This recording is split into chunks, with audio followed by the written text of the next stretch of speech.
ismahaan xasan cabdulaahi waxay hormuud u tahay haween ka qayb qaata nadaafadda degmada Xamar Jajab. waxay subax walba soo toosaan sidii u nadiif lahaayeen wadooyin si casri ah looga hirgeliyay Muqdisho. Bihiga ururka haweenka afarta waaxood oo saaka 12kii soo istaagay ilaa iyo xilligan u jeedaan ay u taagan yihiin nadaafad. maalin ilaahay keenana aan nadiifino shalay wadadan ku soo dhiiran jirin inaan xaaqin marino maantana alxamdulillah subaxdii markii la soo maraayo quruxdeeda waa loo wada jeedaa waa la wada arkaa MCH oo aad iyo aad dib ugu qabayo oo annaga hooyooyin aan ku dhibtoon jirno markaan soo aadeyno roob markuu imaado biyo fadhiis waa lama soo mari jirin haddana waa u jeedaan maanta sawaxankeeda shaqada ka socoto sida dadka ay u wada faraxsan yihiin. waxaa halkan ka socota shaqo bilic soo celina si iskooda ayna haweenku subax walba u soo jarmaadaan si ay uga qayb qaataan nadaafadda.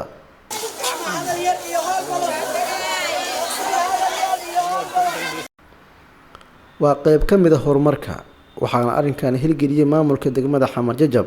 dadku waxay aad u adeegsadaan wadooyinka laga hirgeliyay dhagaxyada isgala loona yaqaan interloga. anagana nadaafadda ilaahay khudradiis waa ku jirnaa kulligeen meelahan waa ku ganacsanaa guryaheena alxamdulillah waa noo fiican yahay dhulkeena dhan wanaag alxamdulillah baab iyo aad horta ugu faraxnay jidkan qudaarta hilibka wixii ciid bus naga gaari jir aan uga reysanay baabuurta mar xawliga ku socota xataa carey naga buuxi jireen alxamdulillah shukri aad iyo aad u fiican yahay baabuur hadhihin dad hadhihin qudaar hadhihin khayr allah siiyo intii ku dadaashay iyo intii hadda ma aragtay xoogooda ku bixisaba. hirgelinta interloga ama dhagaxyada isgale dhawaan laga hirgeliyay Xamar Jajab waxay aad u bedeshay nolosha dadka goobaha ganacsiga waxbarashada iyo caafimaadka.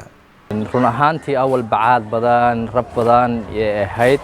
laakiin hadda ma sha Allah sidii loo dhigay interlog loo dhigay oo wadooyinkii badan Xamar Jajab waxaan leeyahay boqolkiiba 80 ama haddaysan 80 in ka badan ahayn interlogaas waa loo qoondeeyay haddana qaarka wadadina aad ka weyn waana loo dhigay ma sha Allah 24 hoursna xaruntu way shaqaysaa hadda ma sha Allah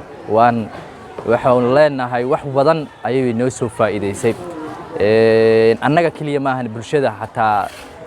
deganin xataa Xamar Jajab hadda metelka laamiga hadduu xiran yahay oo jaam jiro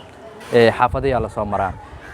annagana dadkii access ay noo noqdeen oo waa noo imaadaan 24 saac waa noogu yimaadaan. Cabdinuur Cabdulaahi waa maamulaha dugsiga hoose dhexe iyo sare ee Xamar Jajab.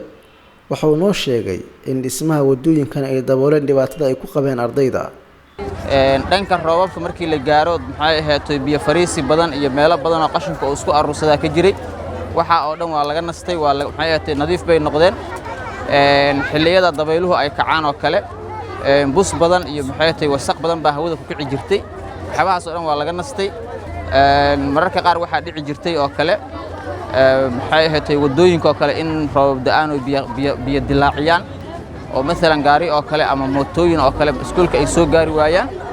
ama ilmaha yararka xilliga iskuulka ay u soo socdaan subaxii u soo ordayaan ama la sii daayo jidka kale ay ku dhacaan wada wasaqoobaan hadda marka wadadii nadiif ay noqotay waxyaabo fara badan maxay ahayd isbedelay oo dhanka nadaafadda ah. gudoomiye ku-xigeenka arrimaha bulshada degmada Xamar Jajab Sahra Maxamuud Cumar waxay sheegtay in degmadooda ay tahay tii ugu horeysay ee laga hirgeliyay interloga taasina ay qayb weyn ka qaadanayso in markasta ay nadiifiyaan. intii interlog laga sameeyay waxaan ahayn degmadii ugu horeysay oo interlog la dhigay degmada Xamar Jajab taas anagana aan qayb weyn ka qaadanay inaan si fiican u nadaafino waxa ka socda ganacsi waxa ka socda sida hadda arkayseen MCH waxa ka socda waxbarasho Qur'aan sida Qur'aanka dugsiga hadda ay u jeedaan Qur'aan dugsi ah waxa ka socda madrasada ardayda dhigata intaba waxay u baahan yihiin bulshada u baahan yihiin in la nadiifiyo. gaadiid fara badan ayaa adeegsanaya wadooyinka laga hirgeliyay interloga degmada Xamar Jajab maadaama inta badan wadooyinka mara Xamar Jajab iyo waabiri ay yihiin kuwa cariiri ah gaadiidkuna aad u isticmaalaan badan xawaay wadooyinka jam waay مثلا marka wadooyin markay jam noqdaa xaafadooyinkan aska soo marnaa ma sha Allah aad aan noo nadiifiyay aad loo dhisay 100% laami waa ka maarmanay مثلا teeda kale markoo xogaa isbedel dhaco intaas oo dalna intaan qaraabanaa ma fahamta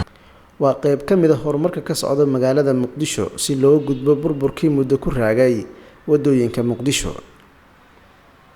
maxamed xuseen axmed, telefishinka RTN, muqdisho.